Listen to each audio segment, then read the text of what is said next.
Hi history lovers, and welcome back to the channel where I bring you new videos every week on all aspects of the past.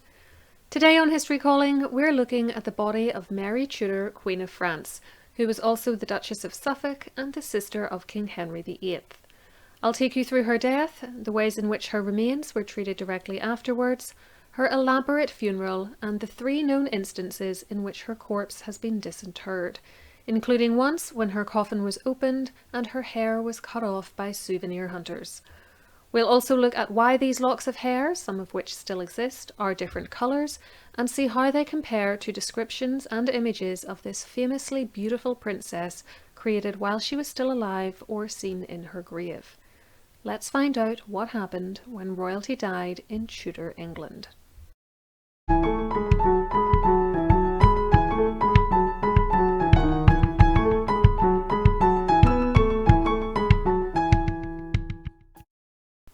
Please remember to give this video a thumbs up and subscribe to the channel with notifications switched on so that YouTube lets you know when I upload.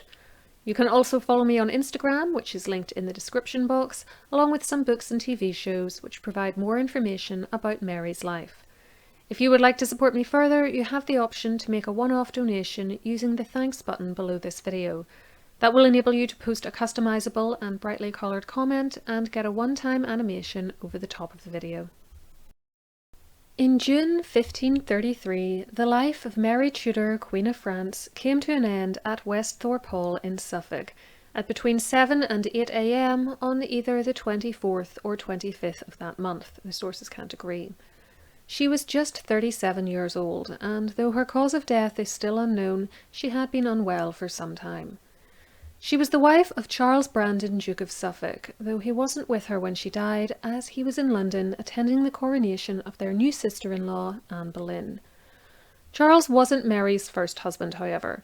Back in 1514, she had been briefly wed to King Louis XII of France, during which time Anne had actually been her lady-in-waiting, and it is for this reason that she had been known ever since as the French Queen. Indeed, that is even how she signed herself, as you can see from this example of her signature. She therefore needed a funeral fit for a queen. The best source I could find for what happened next is in a book written by Mary Everett Green in 1849, in which she summarised, and occasionally quoted from, a document in the College of Arms in London which described the aftermath of Mary's death. Obviously, it would be preferable to be able to see that document myself, however, I don't have access to it, so we're going to have to rely on Green's lengthy account of its contents. She says, "Most elaborate were the funeral honours paid to the deceased princess. The body, embalmed and enclosed in a leaden coffin, was removed to the beautiful cloister chapel adjoining the house, neither of which exist anymore, sadly. A pall of blue velvet, richly embroidered, was thrown over it, and for more than 3 weeks tapers were burning around. A constant watch was kept by the Queen's attendants. Each day Mass was performed. During this interval, arrangements for the burial were in progress at the Abbey Church of St Edmundsbury, and in compliment to her rank as Dowager of France, a French pursuivant was sent to assist the English heralds in the ceremonials.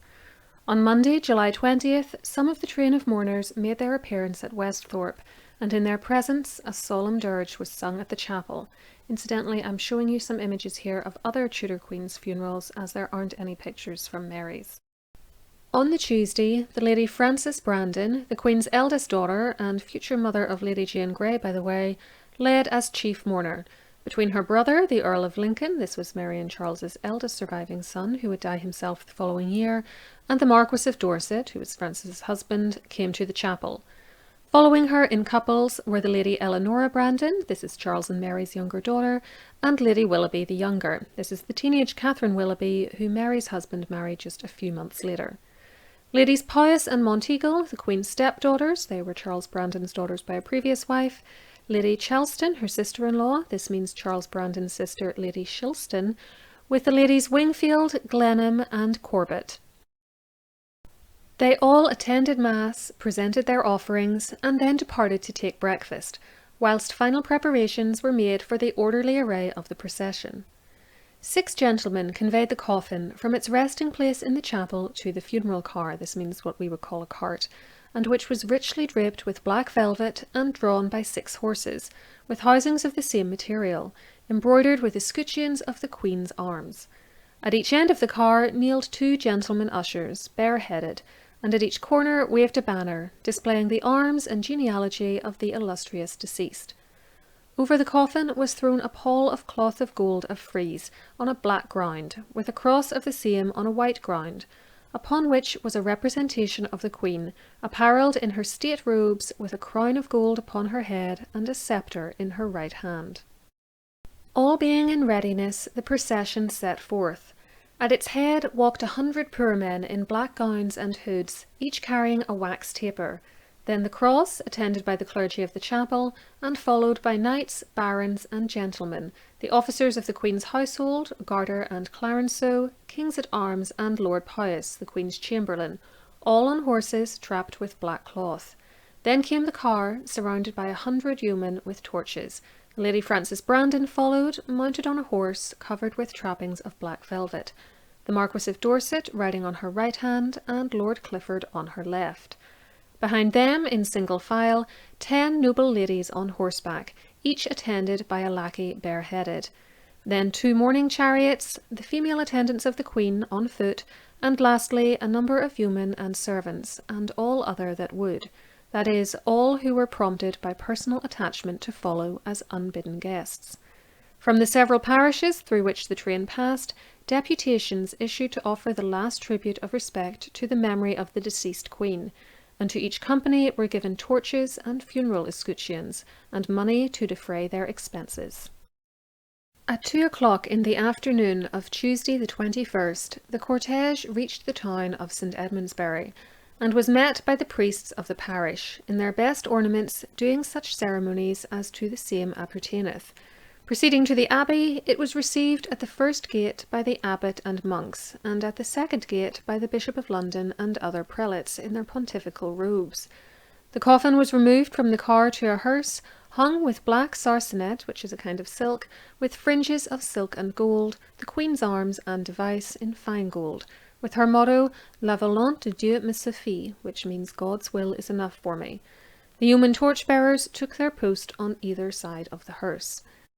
Draperies of black cloth, garnished with escutcheons, lined the passage and the pillars of the church, from the gate of the monastery to the high altar.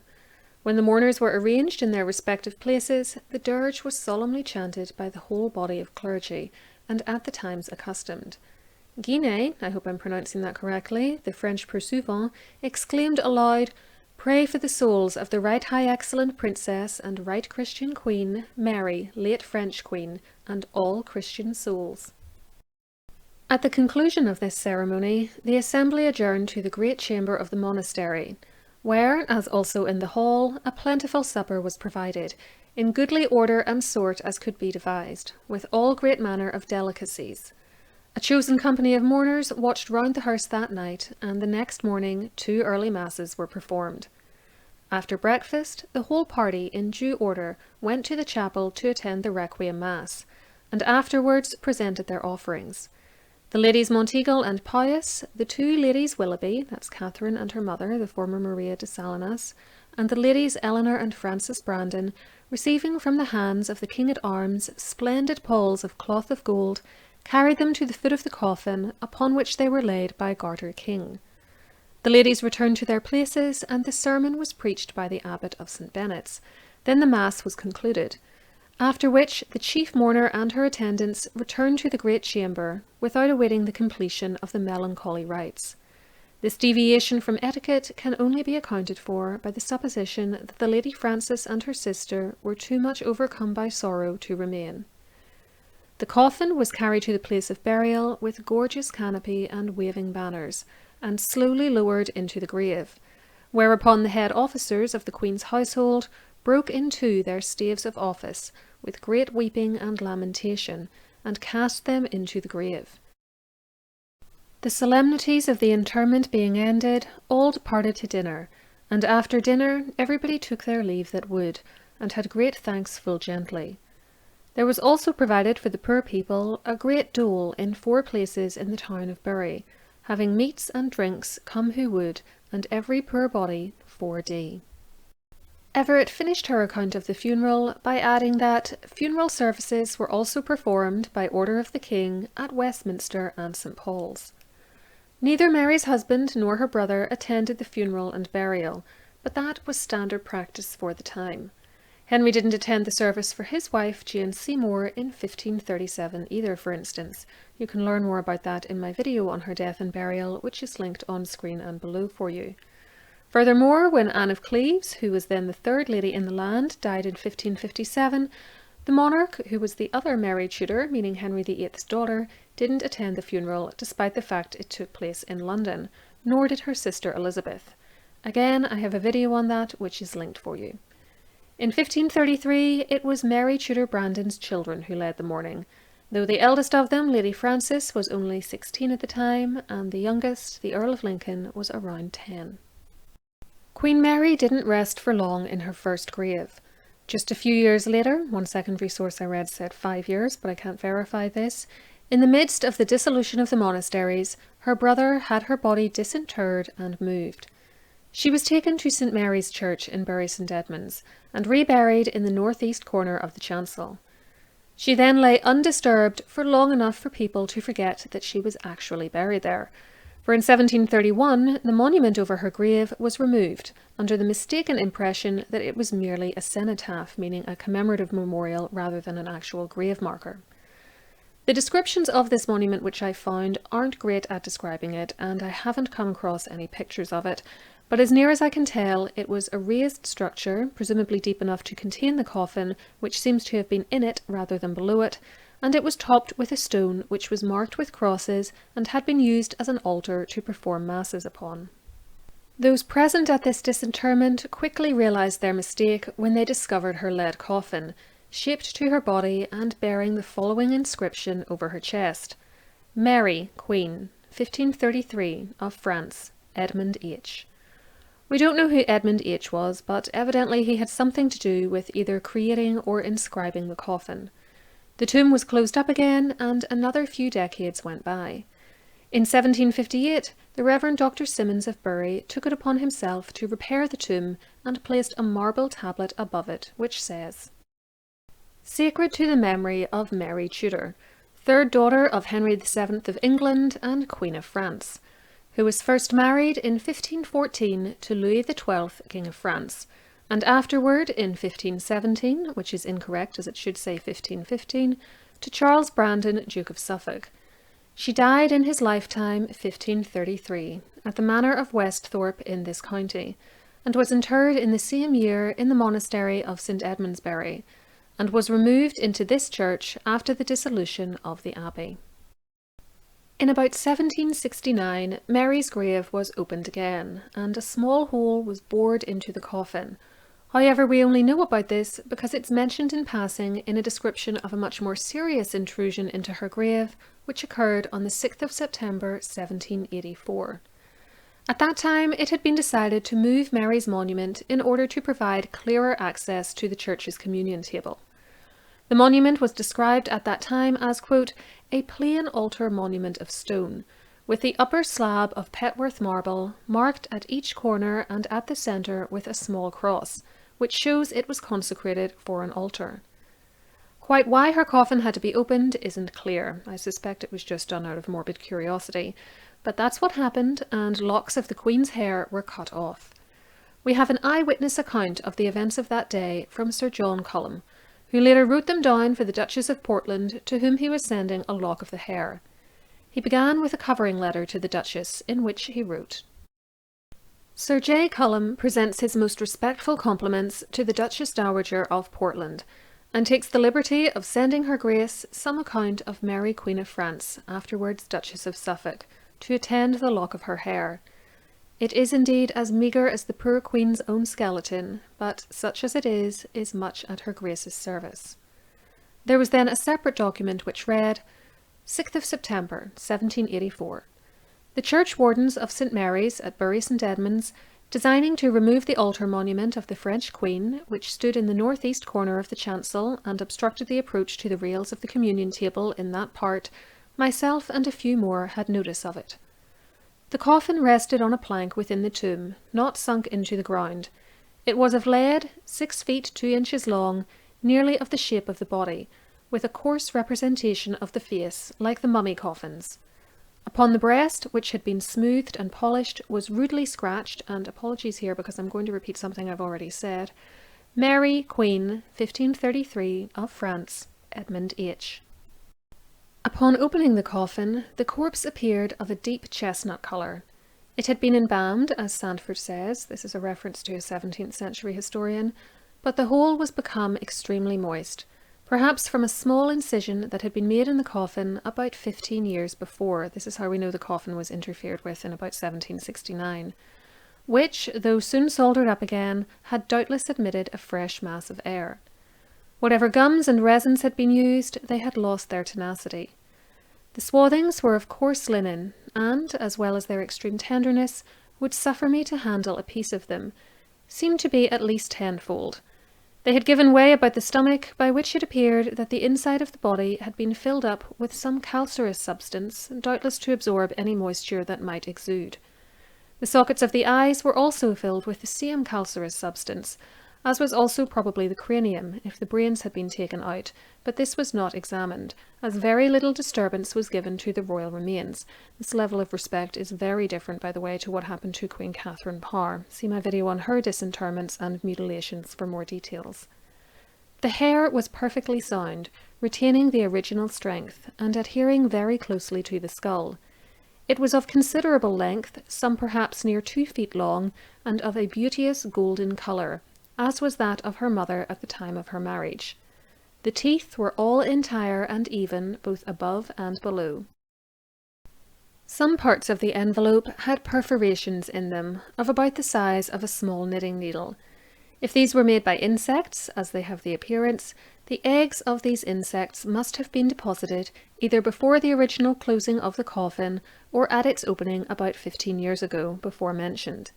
In either case, it is a curious instance how animal life can exist without the renovation of air. Towards the end of the document, Cullum explained what was done after the disinterment, saying that after the monument had been removed from its spot in the chancel, Mary's coffin was reburied in a very shallow grave on the same spot, and the slab with the crosses on it already mentioned was placed over the top of her, now level with the pavement, as you see in this picture.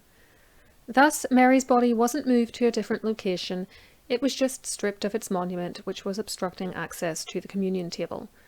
The low curb you see around the grave was added in the early 20th century, and reads, Mary Tudor, Queen of France, afterward wife of Charles Brandon, Duke of Suffolk. The memorial stone, erected by Dr. Symonds, is in the wall over the tomb. Since 1784, Mary's coffin has not been opened again, but the locks of her hair which were removed have gone on to have a life of their own, and have produced something of an historical mystery regarding their colour. We don't know for sure how many locks were taken, but a few can be traced. First, we have the lock that Cullum gave to the Duchess of Portland.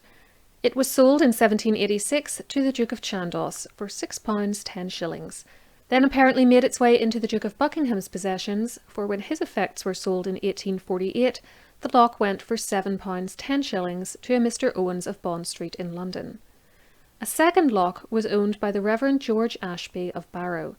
It then went to a Mr. Deck, though I'm not sure how, before being presented to the Bury and West Suffolk Museum. Writer and politician Horace Walpole had a third lock, which was given to him no later than 1786 by a Miss Jane Georgiana Farquhar, and which was sold to the Earl of Derby in 1842 for £2 12s and 6d.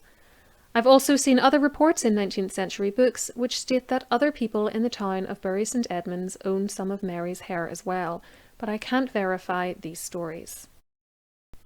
Now we come to the issue of what colour her hair was. Descriptions of Mary in life clearly stated that she was blonde. Writing in 1514, Lorenzo Pasqualigo, who was a merchant of Venice, no Shakespeare jokes please, and who had seen the princess in person, told his brothers that Mary was tall, fair, and of a light complexion, the key word here being fair. In fact, her hair was so blonde that another anonymous observer said that, though she was good-looking, her eyes and eyebrows were actually too light. Then we have the aforementioned description Sir John Cullum gave of her corpse, in which he stated that her long hair was a beauteous golden colour. Again, there is no doubt here that she was blonde, even over 200 years after her death. Undisputed images of her completed during her lifetime, and which show her hair colour, also indicate that she was fair-haired. As for the famous portrait of her with her second husband, in which she is shown with auburn hair, there is serious debate about when this was created and if it was during Mary's lifetime. It may therefore come as a surprise to you when I tell you that some of the locks of her hair are still in existence, and that they vary from being clearly light blonde to auburn verging on brown. Here is the reddish-brown lock once owned by Horace Walpole, side by side with a blonde lock now in the possession of the Moyses Hall Museum in Suffolk. As you can see, they bear no resemblance to each other.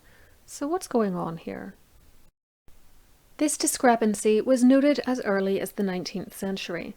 In a book printed in 1821 for Mr. J. Deck, surely the same Deck who got George Ashby's lock of Mary's hair, he quotes a manuscript written by Ashby which said that her hair, which was in quantity, was high red, and a lady whom I know, having some resembling, has often been asked to part with a lock to be passed off for the Queen's. Furthermore, Deck reported that he himself had been shown, quote, a lock very clean and nice, a little curled or in a ring. It was certainly red and not auburn. He went on to add that Mr. Pate, attorney of Bury, assured me that he had some, and that it was plainly of two colours, which he accounted for by the lower part lying immersed in pickle, which I take to mean the liquids emitting from Mary's decomposing body and the embalming fluids.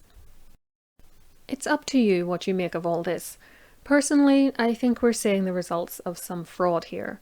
Sir John Cullum saw Mary's corpse in 1784 and didn't say that she had an ombre situation going on with half a head of blonde hair and half auburn. He used the word golden and nothing else. I think it likely, therefore, that the non-blonde locks of hair are fakes, especially given the story of a woman being asked to give locks of her own hair to be passed off as Mary's. As for why auburn or brown hair would be presented as the dead Queen's, for those who didn't know she was blonde, this might seem the obvious colour for her hair to be, given that she came from a family of famous redheads, like her brother Henry and her niece Elizabeth. I'd like to know the provenance of the hair Mr. Pate said he had, though, and what he meant by saying it was of two colours. Did he mean different strands were different colours, for instance, or that strands were blonde on one end and auburn on another? We'll likely never know. There were attempts to use the hair for DNA testing in 2007 in order to try to solve the mystery of the princes in the Tower, who were Mary's maternal uncles. However, the blonde hair held at the Moyses Hall Museum couldn't be removed without damaging its casing, and the auburn hair, which Horace Walpole once owned, was contaminated. In any case, I'm not sure how this hair was going to be used. Bones found here at the Tower of London in 1674 and now held at Westminster Abbey are believed by many to be the prince's. However, they cannot be DNA tested without the monarch's permission, and this has not been forthcoming. Using a lock of hair which may or may not belong to Mary is a moot point now anyway, as the remains of the children's paternal uncle, Richard III, have since been located and his DNA profile established. For more on the mystery of the princes, see my video on them, linked on screen and below. That brings us to the end of this video on the death, burial and exhumations of Mary Tudor Brandon, Queen of France and Duchess of Suffolk.